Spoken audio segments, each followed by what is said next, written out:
ವೀಕ್ಷಕರೇ ನಮಸ್ಕಾರ. ಇವತ್ತಿನ ಕೃಷಿ ವಾರ್ತೆಗೆ ಸ್ವಾಗತ. ನಾನು ವೇಣುಗಣಪತಿ. ಮೊದಲಿಗೆ ಮುಖ್ಯಾಂಶಗಳು. ಶುಂಠಿ ದರ ಕ್ವಿಂಟಲ್ಗೆ 2000ಕ್ಕೆ ಕುಸಿತ, ಕಂಗಾಲಾದ ಉತ್ತರ ಕನ್ನಡದ ರೈತರು. ಕೃಷಿ ಉತ್ಪನ್ನಗಳು ನೇರವಾಗಿ ಗ್ರಾಹಕರನ್ನು ತಲುಪುವ ವ್ಯವಸ್ಥೆಯನ್ನು ಅಳವಡಿಸಲಿದ್ದೇವೆ, ಶ್ರೀ ಶಿವರಾಜ್ ಸಿಂಗ್ ಚೌಹಾಣ್.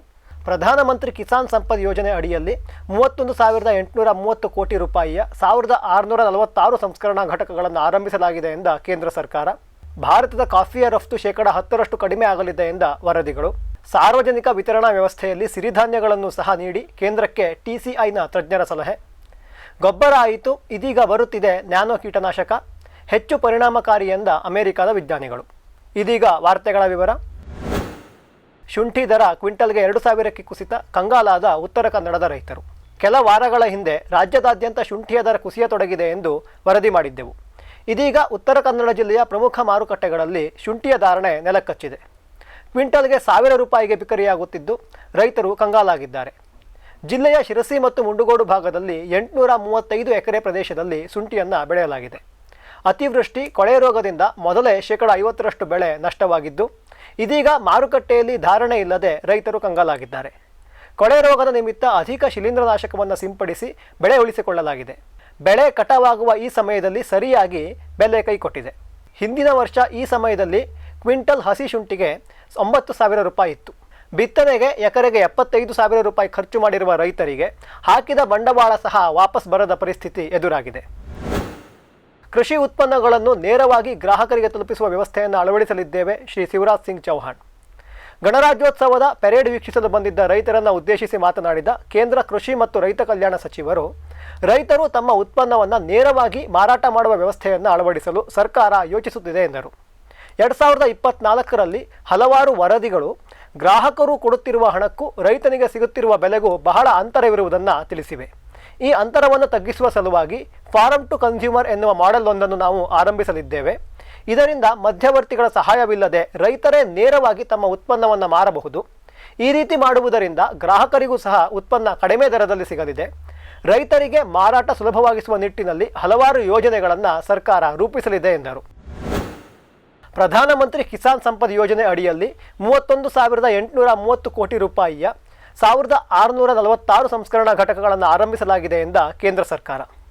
ಕಳೆದ 1 ವರ್ಷದಲ್ಲಿ ಪ್ರಧಾನಮಂತ್ರಿ ಕಿಸಾನ್ ಸಂಪದ್ ಯೋಜನೆ ಅಡಿಯಲ್ಲಿ 31,830 ಕೋಟಿ ರೂಪಾಯಿಯನ್ನು ವ್ಯಯಿಸಲಾಗಿದೆ ಎಂದು ಕೇಂದ್ರ ಹಣಕಾಸು ಸಚಿವಾಲಯ ತಿಳಿಸಿದೆ. ಆಹಾರ ಸಂಸ್ಕರಣಾ ವಲಯದಲ್ಲಿ ನೂತನ ತಂತ್ರಜ್ಞಾನವನ್ನು ಅಭಿವೃದ್ಧಿಪಡಿಸಲು, ಮೂಲಸೌಕರ್ಯ ಹೆಚ್ಚಿಸಲು ಮತ್ತು ಸಂಸ್ಕರಣಾ ಘಟಕಗಳನ್ನು ತೆರೆಯಲು ಕಿಸಾನ್ ಸಂಪದ್ ಯೋಜನೆ ಧನ ಸಹಾಯ ನೀಡುತ್ತದೆ. 2024-25ರಲ್ಲಿ ಸುಮಾರು 1,646 ಹೊಸ ಸಂಸ್ಕರಣಾ ಘಟಕಗಳನ್ನು ಸ್ಥಾಪಿಸಲು ರೈತರಿಗೆ ಸಹಾಯ ಮಾಡಲಾಗಿದೆ. ಇದರಿಂದ ಸುಮಾರು 13.42 ಲಕ್ಷ ಉದ್ಯೋಗ ಸೃಷ್ಟಿಯಾಗಿದೆ. ಈ ಯೋಜನೆಯ ನೇರ ಲಾಭವನ್ನು 51.42 ಲಕ್ಷ ರೈತರು ಪಡೆದುಕೊಳ್ಳಲಿದ್ದಾರೆ. 3.1 ಲಕ್ಷ ಸ್ವಸಹಾಯ ಸಂಘಗಳು, 1,14,388 ಮಹಿಳೆಯರು ಕಿಸಾನ್ ಸಂಪದ್ ಯೋಜನೆಯ ಮೂಲಕ ಆಹಾರ ಸಂಸ್ಕರಣಾ ಘಟಕಗಳನ್ನು ನಿರ್ಮಿಸಿದ್ದಾರೆ. ಸಂಶೋಧನೆ ಮತ್ತು ಅಭಿವೃದ್ಧಿ ಅಥವಾ R&Dಗಾಗಿ ಸಹ ಹಲವಾರು ಯೋಜನೆಗಳನ್ನು ಆರಂಭಿಸಲಾಗಿದೆ. 428.04 ಲಕ್ಷ ಮಿಲಿಯನ್ ಟನ್ನಷ್ಟು ಕೃಷಿ ಉತ್ಪನ್ನಗಳ ಕೊಯ್ಲೋತ್ತರ ಸಂಸ್ಕರಣೆ ಅಥವಾ ಉಗ್ರಾಣ ಮಾಡಲು ಸಾಧ್ಯವಾಗುತ್ತಿದೆ. ತನ್ನ ಯೋಜನೆಯ ಮುಂದಿನ ಭಾಗವಾಗಿ ಆಹಾರ ಸಂಸ್ಕರಣಾ ವಲಯದಲ್ಲಿ ಬಂಡವಾಳ ಹೂಡಲು ಖಾಸಗಿ ಕಂಪನಿಗಳಿಗೆ ಸರ್ಕಾರ ಅವಕಾಶ ನೀಡಲಿದೆ ಎಂದು ಕೇಂದ್ರ ಹಣಕಾಸು ಸಚಿವಾಲಯ ತಿಳಿಸಿದೆ. ಸಿ ಹೆವಿ ಮೊಲಾಸಿಸ್ನಿಂದ ಮಾಡಿದ ಇಥೆನಾಲ್ನ ಬೆಲೆಯನ್ನು ಹೆಚ್ಚಿಸಿದ ಕೇಂದ್ರ ಸರ್ಕಾರ. ಭಾರತದಲ್ಲಿ ಸಾಮಾನ್ಯವಾಗಿ C heavy molasses, B heavy molasses ಮತ್ತು ಕಬ್ಬಿನ ಹಾಲಿನಿಂದ ಇಥೆನಾಲ್ ಅನ್ನು ತಯಾರಿಸಲಾಗುತ್ತದೆ. ನವೆಂಬರ್ನಿಂದ ಮುಂದಿನ ವರ್ಷ ಅಕ್ಟೋಬರ್ವರೆಗೆ ಭಾರತದಲ್ಲಿ ಇಥೆನಾಲ್ ಖರೀದಿ ವರ್ಷ ಇರುತ್ತದೆ. ಈ ಹಂಗಾಮಿನ ಮೊದಲು ಸಾಮಾನ್ಯವಾಗಿ ಸರ್ಕಾರ ದರ ನಿಗದಿಪಡಿಸುತ್ತಿತ್ತು. ಆದರೆ ಈ ಬಾರಿ ಬೆಲೆ ಏರಿಸಿಲ್ಲ ಎಂದು ಸಕ್ಕರೆ ಕಾರ್ಖಾನೆಗಳು ಸರ್ಕಾರವನ್ನು ದೂರಿದ್ದವು. ಇದೀಗ ಸರ್ಕಾರ ಸಿ ಹೆವಿ ಮೊಲಾಸಿಸ್ನಿಂದ ತಯಾರಿಸಿದ ಇಥೆನಾಲ್ನ ಬೆಲೆಯನ್ನು 3% ಏರಿಸಿದೆ. ಅಂದರೆ ಈ ಇಥೆನಾಲ್ ಅನ್ನು ಲೀಟರ್ಗೆ 57.97 ರೂಪಾಯಿ ಕೊಟ್ಟು ಸರ್ಕಾರ ಖರೀದಿಸಲಿದೆ. ಆದರೆ ಬಿ ಹೆವಿ ಮೊಲಾಸಿಸ್ ಮತ್ತು ಕಬ್ಬಿನ ಹಾಲಿನಿಂದ ತಯಾರಿಸಿದ ಇಥೆನಾಲ್ನ ಬೆಲೆಯನ್ನು ಸರ್ಕಾರ ಏರಿಸಿಲ್ಲ. ಕೆಲ ವರ್ಷಗಳ ಹಿಂದೆ ಭಾರತದಲ್ಲಿ ಬಹುತೇಕ ಇಥೆನಾಲ್ ಅನ್ನು ಸಿ ಹೆವಿ ಮೊಲಾಸಿಸ್ನಿಂದಲೇ ತಯಾರಿಸಲಾಗುತ್ತಿತ್ತು. ಆದರೆ ಇತ್ತೀಚೆಗೆ ಚಿತ್ರಣ ಬಹಳಷ್ಟು ಬದಲಾಗಿದೆ. ಮಾರುಕಟ್ಟೆಯಲ್ಲಿ ಸಿ ಹೆವಿ ಮೊಲಾಸಿಸ್ನಿಂದ ಮಾಡಿದ ಇಥೆನಾಲ್ನ ಪ್ರಮಾಣ ಬಹಳ ಕಡಿಮೆ ಇದೆ. ಈ ಸಂದರ್ಭದಲ್ಲಿ ಅದರ ಬೆಲೆಯನ್ನು ಹೆಚ್ಚು ಮಾಡಿದರೆ ಪ್ರಯೋಜನ ಇಲ್ಲ. ಮುಖ್ಯವಾಗಿ ಕಬ್ಬಿನ ಹಾಲಿನಿಂದ ಮತ್ತು ಬಿ ಹೆವಿ ಮೊಲಾಸಿಸ್ನಿಂದ ಮಾಡಿದ ಇಥೆನಾಲ್ನ ಬೆಲೆಯನ್ನು ಸರ್ಕಾರ ಏರಿಸಬೇಕಿತ್ತು. ಆದರೆ ಸರ್ಕಾರ ಈ ವಿಷಯದಲ್ಲಿ ನಿರಾಸಕ್ತಿ ತೋರಿಸುತ್ತಿದೆ. ಇದರಿಂದ ಭಾರತದ ಇಥನಾಲ್ ಉತ್ಪಾದನೆಯ ಮೇಲೆ ಹೊಡೆತ ಬೀಳಬಹುದು ಎಂದು ಇಸ್ಮಾ ಸರ್ಕಾರವನ್ನು ಎಚ್ಚರಿಸಿದೆ. ಇದೀಗ ಒಂದು ವಾಣಿಜ್ಯ ವಿರಾಮ. ದಿಲೀಪ್ ಕುಮಾರ್ ಅವರ ಸ್ಟಾರ್ ಇಂಡಸ್ಟ್ರೀಸ್. ಒಣ ಚಾಲಿ ಅಡಿಕೆ ಸುಲಿಯುವುದು ಈಗ ಹಿಂದೆಂದಿಗಿಂತ ಸುಲಭ ಅಗ್ಗ. ಸ್ವಚ್ಛ ಸುಲಿತ ಅಡಿಕೆಗೆ ಹಾನಿ ಕಡಿಮೆ. 14 ವರ್ಷಗಳಿಂದ ಮಲೆನಾಡಲ್ಲಿ ಜನಪ್ರಿಯ. ಗಂಟೆಗೆ 40ರಿಂದ 350 ಕಿಲೋಗ್ರಾಂ ಸುಲಿಯುವ ಮಾದರಿಗಳು ತೋಟಗಾರಿಕೆ ಇಲಾಖೆಯಿಂದ subsidy. Star mini rice mill ಗಂಟೆಗೆ 5ರಿಂದ 10 ಕ್ವಿಂಟಾಲ್ ಮಿಲ್ಲಿಂಗ್ ಕೃಷಿ ಇಲಾಖೆಯಿಂದ ಸಬ್ಸಿಡಿ. ಸ್ಟಾರ್ ರೊಟ್ಟಿ ಮಾಡುವ ಯಂತ್ರ ಸಿಂಗಲ್ ಫೇಸ್ ಮನೆ ವಿದ್ಯುತ್ ಗಂಟೆಗೆ 120ರಿಂದ 500 ರೊಟ್ಟಿ ಸಿದ್ಧ. Star Associated Industries, Belagavi. ಬ್ಯಾರಿಕ್ ಸೆಂಟರ್ ಫೆರ್ಮೋನ್ ಟ್ರಾಪ್ಸ್ನೊಂದಿಗೆ ರೇನೋಸಾರಸ್ ದುಂಬಿ ಮತ್ತು ಕೆಂಪು ಮೂತಿ ಹುಳುಗಳಿಂದ ತೆಂಗು, ತಾಳೆ, ಅಡಿಕೆ ಮರಗಳ ಸಂರಕ್ಷಣೆ. ತರಕಾರಿ ಮತ್ತು ಹಣ್ಣಿನ ಬೆಳೆಗಳಲ್ಲಿ ಹಣ್ಣಿನ ನೊಣಗಳ ನಿಯಂತ್ರಣಕ್ಕೆ ಬ್ಯಾರಿಕ್ ಸ್ಕ್ಯಾಚ್ ಫ್ರೂಟ್ ಫ್ಲೈ ಹಾಗೂ ವೆಜಿಟೇಬಲ್ ಫ್ಲೈ ಟ್ರ್ಯಾಪ್. ರಸ ಹೀರುವ ಕೀಟಗಳನ್ನು ಹಿಡಿಯಲು ಬಣ್ಣದ ಕ್ರೋಮ್ಯಾಟಿಕ್ ಸ್ಟಿಕ್ಕಿ ಟ್ರ್ಯಾಪ್ಸ್. ಪೇಟೆಂಟ್ ಹೊಂದಿದ ತಂತ್ರಜ್ಞಾನ, ದೀರ್ಘಕಾಲದವರೆಗೂ ಬಾಳಿಕೆ. ಕೀಟನಾಶಕಗಳಿಗೆ ಪರ್ಯಾಯ, ಪರಿಸರಕ್ಕೆ ಪೂರಕ. ಸುಸ್ಥಿರ ಸಾವಯವ ಕೃಷಿಗಾಗಿ ಬ್ಯಾರಿಕ್ಸ್. ದಿಲೀಪ್ ಕುಮಾರ್ ರವರ ಸ್ಟಾರ್ ಇಂಡಸ್ಟ್ರೀಸ್ನ ತೆಂಗಿನಕಾಯಿ ಸುಲಿಯುವ ಯಂತ್ರ ಯಾವುದೇ ಗಾತ್ರದ ಹಸಿ ಅಥವಾ ಒಣಗಿದ ಕಾಯಿ ಸುಲಿಯಬಲ್ಲದು. ಸ್ವಚ್ಛ ಸುಲಿತ, ಕಾಯಿಗೆ ಹಾನಿ ಗರಿಷ್ಠ 2% ಮಾತ್ರ. ಜುಟ್ಟು ಉಳಿಸುತ್ತದೆ. 2 ಅಥವಾ 3 HP ಸಿಂಗಲ್ ಫೇಸ್ ವಿದ್ಯುತ್. ಗಂಟೆಗೆ 200ರಿಂದ 600 ಕಾಯಿ ಸುಲಿತ. ತೋಟಗಾರಿಕೆ ಇಲಾಖೆಯಿಂದ ಸಬ್ಸಿಡಿ. ಸ್ಟಾರ್ ಎಣ್ಣೆ ತೆಗೆಯುವ ಯಂತ್ರ, ಎಕ್ಸ್ಪೆಲ್ಲರ್ ಮತ್ತು ಕೋಲ್ಡ್ ಪ್ರೆಸ್ ರೋಟರಿ ಕಟ್ಟಿಗೆ ಗಾಣ ಮಾದರಿಗಳು. ಸ್ಟಾರ್ ಒಣಮೆಣಸು, ಸಾಂಬಾರ್ ಪುಡಿ ಮಾಡುವ ಯಂತ್ರ ವಿವಿಧ ಗಾತ್ರ ಮತ್ತು ಶ್ರೇಣಿಗಳಲ್ಲಿ. Star Associated Industries, Belagavi.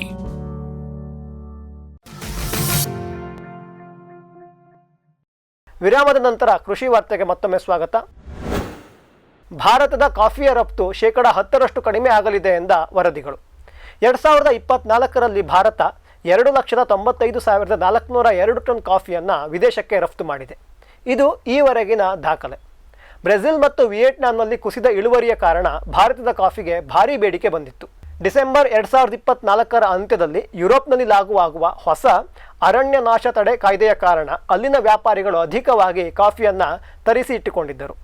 ಇದರಿಂದ ದೇಶೀಯ ಮಾರುಕಟ್ಟೆಯಲ್ಲೂ ಸಹ ಉತ್ತಮ ಬೆಲೆ ಬಂದಿತ್ತು. ಆದರೆ 2025ರಲ್ಲಿ ಭಾರತದ ಕಾಫಿಯ ರಫ್ತು 10% ಕಡಿಮೆ ಆಗಲಿದೆ ಎಂದು ವರದಿಗಳು ತಿಳಿಸಿವೆ.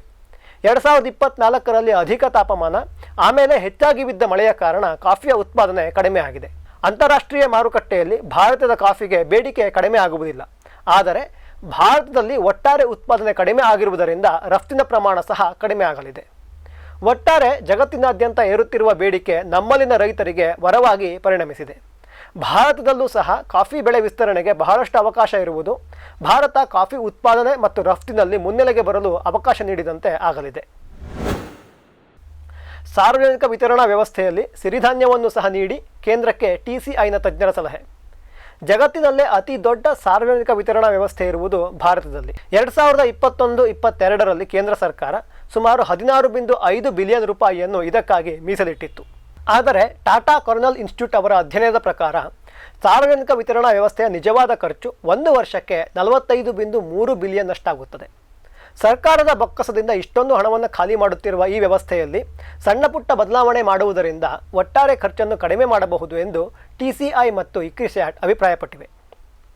ಸದ್ಯಕ್ಕೆ ನೀಡುತ್ತಿರುವ ಅಕ್ಕಿ ಮತ್ತು ಗೋಧಿಯ ಜೊತೆಗೆ ಸಿರಿಧಾನ್ಯಗಳನ್ನು ಸಹ ನೀಡಬಹುದು ಎಂದು ಸೂಚಿಸಿವೆ. 1 ಕಿಲೋಗ್ರಾಂ ಅಕ್ಕಿಯ ಬದಲಿಗೆ ಸಿರಿಧಾನ್ಯಗಳನ್ನು 20 ಕೋಟಿ ಜನರಿಗೆ ನೀಡುವುದರಿಂದ ಪ್ರತಿ ವರ್ಷ 1.37 ಬಿಲಿಯನ್ ರೂಪಾಯಿಯನ್ನು ಉಳಿಸಬಹುದು. ಜೊತೆಗೆ ಜನರ ಆಹಾರ ಕ್ರಮವನ್ನು ಬದಲಿಸಲು, ಆರೋಗ್ಯಯುತವಾದ ಪಥ್ಯಾನ್ನವನ್ನು ರೂಢಿಸಲು ಇದು ನೆರವಾಗುತ್ತದೆ. ಸಿರಿಧಾನ್ಯ ಬೆಳೆಯುತ್ತಿರುವ ರೈತರಿಂದ ನೇರವಾಗಿ ಖರೀದಿಸುವುದರಿಂದ ಅವರಿಗೂ ಸಹ ಹೆಚ್ಚಿನ ಲಾಭವಾಗುತ್ತದೆ. ಕಡಿಮೆ ನೀರು ಮತ್ತು ಗೊಬ್ಬರ ನೀಡಿ ಬೆಳೆಯುವ ಇವನ್ನು ಉತ್ತೇಜಿಸಿದರೆ ಭೂಮಿ ಮತ್ತು ನೀರಿನ ಸವಕಳಿಯನ್ನು ತಪ್ಪಿಸಿದ ಹಾಗಾಗುತ್ತದೆ. ಒಂದು ಸಣ್ಣ ಬದಲಾವಣೆಯಿಂದ ಇಷ್ಟೆಲ್ಲ ಲಾಭಗಳು ಇರುವುದರಿಂದ ತಮ್ಮ ಸಲಹೆಯನ್ನು ಪರಿಗಣಿಸಬೇಕು ಎಂದು ಟಾಟಾ ಕೊರೊನಲ್ ಇನ್ಸ್ಟಿಟ್ಯೂಟ್ ಮತ್ತು International Crops Research Institute for Semi Arid Tropics ಕೋರಿಕೊಂಡಿವೆ. ಕೃಷಿ ಪ್ರವಾಸವನ್ನು ಒಂದು ಉದ್ಯಮವನ್ನಾಗಿಸಲು ರೈತರಿಗೆ ಕರೆ ನೀಡಿದ ಜಿಲ್ಲಾಧಿಕಾರಿ.